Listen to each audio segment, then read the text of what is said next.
नमस्कार, times of Swaraj में आप सबों का स्वागत है। मैं हूं संतोष सिंह और आज हम टाइम्स ऑफ स्वराज में बात कर रहे हैं फर्स्ट फेज की शिक्षक बहाली का जो सच अब सामने आ रहा है।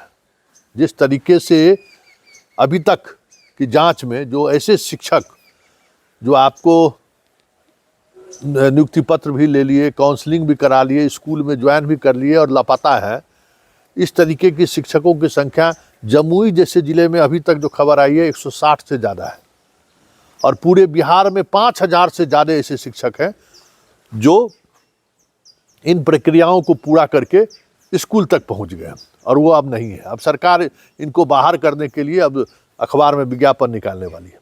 इसके अलावा जो बायोमेट्रिक की जांच शुरू हुई है, खबर ये भी आ रही है कि हर ज़िले में बड़ी संख्या में इस तरीके के शिक्षक हैं जिन्होंने सॉल्वर गैंग का इस्तेमाल किया। हालांकि उसको बचाने के लिए बहुत तरह की चीज़ें चल रही हैं। अब देखना यह है कि क्योंकि जिला स्तर पर बहुत सारी चीज़ें संभव नहीं है, जो चीज़ें जिस तरीके की खबरें आए, फिर भी हज़ारों में ये भी संख्या है। तो फिर ऐसे में सवाल उठना लाजमी है कि इतने जो सीट वैकेंट रह गए फर्स्ट टीआरई में, शुरुआती दौर में अतुल प्रसाद ने कहा भी था ये काउंसलिंग, इस फर्स्ट टीआरई का काउंसलिंग हम तब तक जारी रखेंगे जब तक सारे शिक्षकों की जितनी वैकेंसी आई है सारे शिक्षकों की बहाली नहीं हो जाएगी। ज़रा उनको हम याद दिलाते हैं उनका वो बयान। हालांकि उस बयान को कुछ दिन पहले उस बयान से वो मुकर गए, लेकिन हम उनको याद दिलाते हैं पुराने उस बयान को। ज़रा अतुल प्रसाद जी आप सुनिए, पता नहीं किस संदर्भ में आपने इतनी बड़ी बात बोल दी।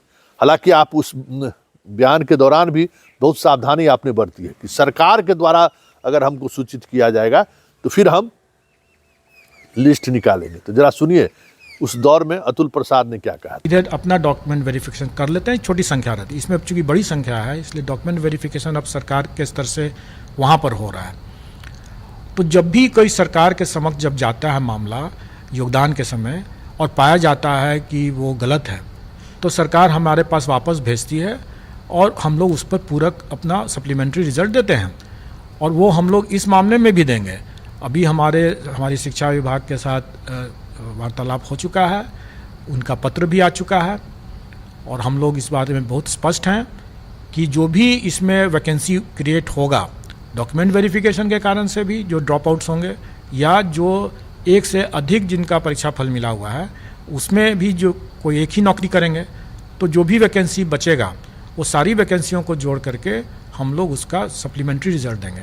और मैं यहाँ पर इस बात को भी और स्पष्ट कर देना चाहूँगा कि मान लेंगे सप्लीमेंट्री रिजल्ट हम लोग देते हैं 5-6 हज़ार 7 हज़ार जितने लोग निकलता है उतना देते हैं, तो उनका भी इसी प्रक्रिया के तहत डीवी होगा, डॉक्यूमेंट वेरिफिकेशन होगा। और अगर उसमें भी अगर फिर से कोई अगर गलत पाए जाएंगे तो वो छँटेंगे और छँटने के बाद जो मान लीजिए 400-500 फिर से वैकेंसी क्रिएट होगा तो हम फिर से सप्लीमेंट्री निकालेंगे।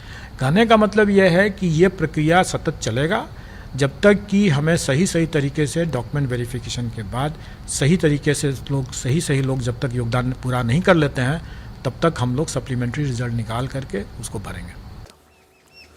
तो आपने सुना। हालांकि अतुल प्रसाद के शब्दावली पर अगर आप गौर करेंगे, उनके बयान पर गौर करेंगे तो बहुत टेक्निकल बातें उन्होंने कह दी है और वो टेक्निकल बातें ऐसी है कि न शिक्षा विभाग और न सरकार उनको वैकेंसी के बारे में जानकारी देगी, न वो सप्लीमेंट्री रिजल्ट निकालेंगे। क्योंकि सरकार तो बहाली का क्रेडिट लेना चाहती है ना।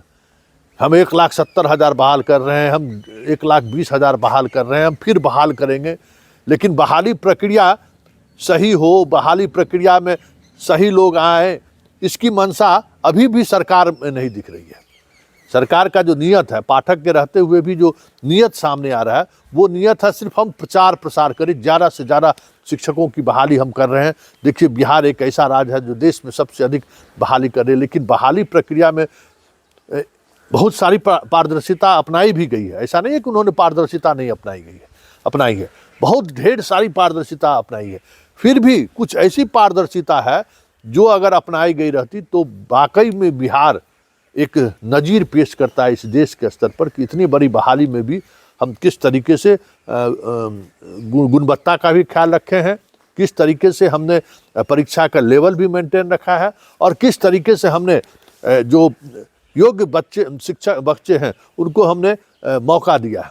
ये सारी चीज़ें स्पष्टता के साथ सामने आ सकती थी, लेकिन अंदर खाने में बहुत सारी चीज़ें ऐसी चल रही हैं और सरकार का जो एक अपना चुनावी मंशा होता है, पर चुनावी राजनीति होती है, उसके शिकार हम आप बनते हैं। लेकिन क्या कहेंगे, हमें आपने चुनते हैं नेता को, और हम ही आप इलेक्शन के समय इसी तरीके के लोक लुभावने नारों में फंसते रहते हैं। तो नेता क्या करेगा भाई? नेता तो जो जिस माइंडसेट का जनता है उसी माइंडसेट का की तरीके से नेता भी काम करता है।